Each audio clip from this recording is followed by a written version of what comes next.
This video will show you how to draw a histogram using Excel on a Mac operating system.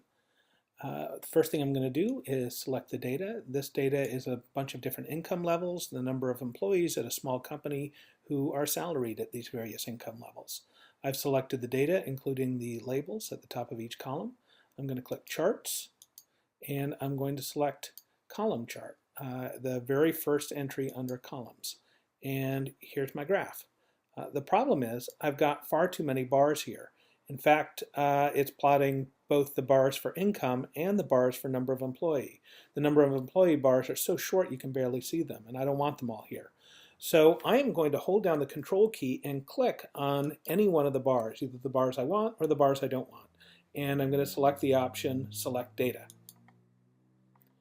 At this point, now I need to specify the data source that's going to be graphed. I don't want bars for income to show up, so I'm going to select that and then click Remove. Now if we take a look, the only bars that are left are the bars for the number of employees.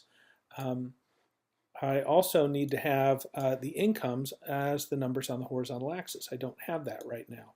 So I'm going to click into the cell category x-axis labels, and now I'm going to select the incomes. I'm not including the label for that column. I just want the incomes to show up. I click OK, and here's my graph.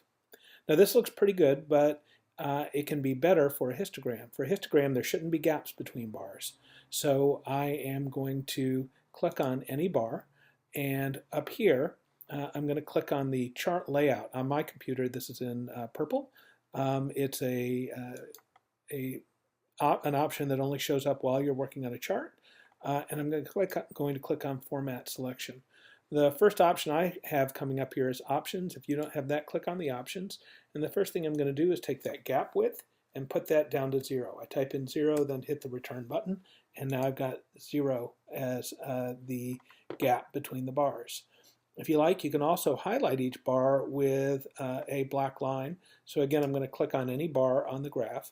Again, the same option of chart layout comes up. I'm going to click on Format Selection.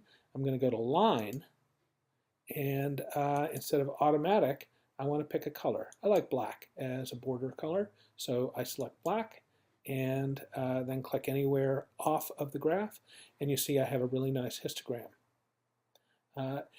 For that last option, if you're on a version of Excel that doesn't have this menu up here when you click on any of the bars, if you right-click, there's an option that says Format Data Series.